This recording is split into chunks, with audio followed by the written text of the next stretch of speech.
Kitu tina tanu urang mah ti Nabi Adam alaihi wassalam anu ku Gusti Allah didamel tina diprosesna teh tina tanu ngarunai urang. Ari Kangjeng Nabi mah tina cahaya. Anu eta cahaya teh dititipkeun dina punuk Kangjeng Nabi Adam waktu si sorga turun ke alam dunya. Nabi Adam pupus dititipkeun ka Kangjeng Nabi Sis, disimpen dina dadana Nabi Sis. Bahan Kangjeng Nabi teh min solbin ila solbin. Da bila mana anu katitipan nurna Kangjeng Nabi pupus dititipkeun dina iga wekasan Nabi deui anu sanesna. Jadi nitipkeun lagi ka Nabi jeung Rasul. Sanes ka ecek-ecek jami biasa. Usah jami suci Kangjeng Nabi teh. Dititipkeun lagi kanu suci. Oh benten matak lamun teh mah aya ketul Kangjeng Nabi rada mengkol ceuk basa ayeuna mah maklumi aja mengkol. Nah, tak kege beda ketul Kangjeng Nabi mah 50 tahun panjang umur teh jo lempeng we. Teu kudu diubahan. Kitu teu kudu mode ka abdi sok aya sareng. Duh, amang hayang ngalandongan caroge. Kunaon caroge? Pagawean teh nguseup we kitu. Beurang peuting nguseup. Jadi pamajikanna teh jujur da mah gitu. Sarege jeung nguseup. Boga duit jang nguseup. Boga bati jang nguseup. Boga laladangan jang nguseup. Jang pamajikanna mah. Sare jeung useup. Diriung ku ersen ku umpan gitu. Iraha ngeukepan pamajikan gitu. Masihkeun moal lauk mah gitu. Masya Allah, lieur tara usaha. Jeung pagaweanana ge bika isina mah yang dilandong kumaha. Doh. Urang mah landongan dicecehan dibawa ke Curug Cimani racun nya. Diceceh kitu jeung sajabana. Urang mah hoyong lempeng deui teh. Tah nu kitu mah aneh 50 tahun. Jo langsung di Kopiah Bodas di kampret caricing di masjid. Caricing di tempat pangjarahan lalempeng aneh gitu. Jadi lempeng nyalira. Ya rujuk minadulu mati ilan tina poe kana caangna teh nyalira. Kitu tuh. Taben tenak teh keluarga Kangjeng Nabi mah. Tapi keukeuh we lamun bengkok mah kedah dieli nganengan ulah nafsu kudu jeung ilmu ngelingan nu kitu mah. Da benten deui atuh ngelingan nu kitu mah. Itu. Tos. Masya Allah.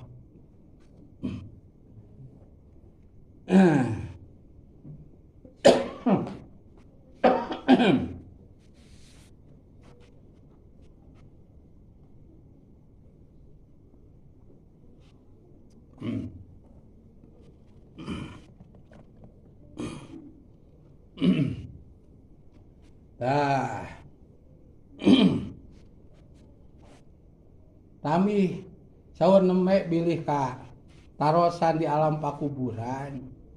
Kitu ku Kangjeng Nabi aya teu ti keturunan kami anu dipikaresep ku anjeun, dideuketan ku anjeun. Ceuk Arabna mah dipika mahabbah ku anjeun. Keteh lain urang anu ngawal. Kitu. Teu kedah diwaler ku urang tapi langsung anu dipika mahabbah ku urang ngawal. Walaupun anjeunna aya di Irak, pernahna di kota Baghdad ke ngawal. Kami anu dipika cinta ku eta teh langsung atuh. Geus itu anu nyariosa teu kedah seueur sangem deui nya. Teu kedah seueur sangem deui. Kitu ngan bok bilih urang proses mika cinta tuan saya teh aya naon rupi anu kedah di korbankeun bedena waktu sama deui kieu. Atuh aya rezekina anu kedah dikaluarkeun. Lajeng atuh ilmu kitu nya anu kedah ku urang di anggo teh. Tah itulah tina sapalihna kaistimewaan manakib. Tah manakib mah tilu rupi teh janten manfaat. Naon nu manfaat teh hiji ilmu jadi manfaat. Ilmu naon? Ilmu ngaos urang teh alit duikeun ka sepuh. Manfaat ku manakib ku sabdi na manakib mah lain seperti dungang dongeng dina HP. Dungang dongeng dina radio. Melewa kepoh urang Bandungan kieu ge nya. Mulai si rawing gitu dah. Wah, ieu ngupingkeun. Duikeun kaberes. Ari dina manakiban mah urang nguping anu didongengkeun bari aya bukurna salajengna sate acana teh diamalkeun ilmu ladang ngaos urang muda tadi tah. Ngaos heula sholawat ala kapi teh ya. Nya sholawat qadiriyah teh ya disebatna teh.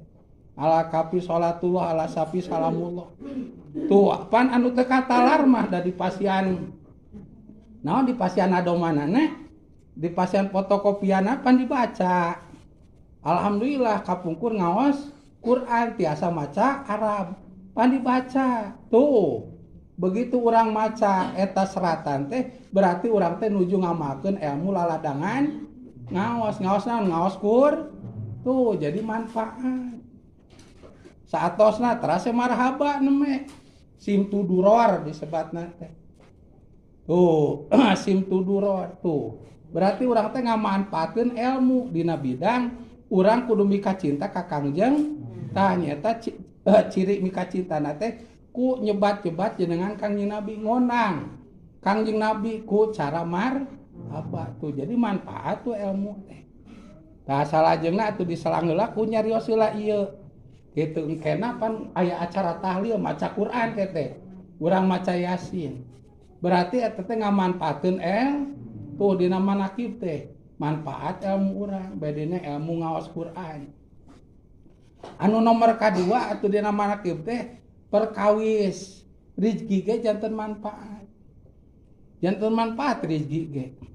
Oh kumaha ciri manfaatna tuh nembe geuningan aya nu ngintun hayam anu penciteunnya sabriji tadi ge buka sok munciteun katet ieu nya panangan teh jeung ajengan rada capek muncitan hayam eta tadi teh tuh anu ngintun daging hayamna acan nu meser jeung sajabana tuh eta teh tawis urang cinta ka tuan seh urang teh ka makam lagi acan tepangna oge henteu makamna ge teu apa na medsos ge teu apa gitu nya.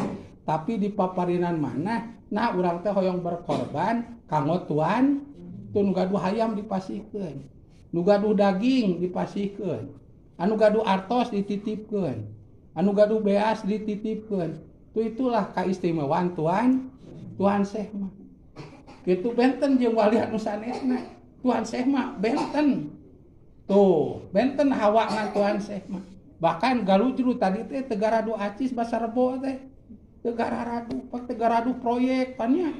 Wah, para roy kasarera nararongeng. Oh, uy pan sareur acis. Masya Allah. Aneh kan?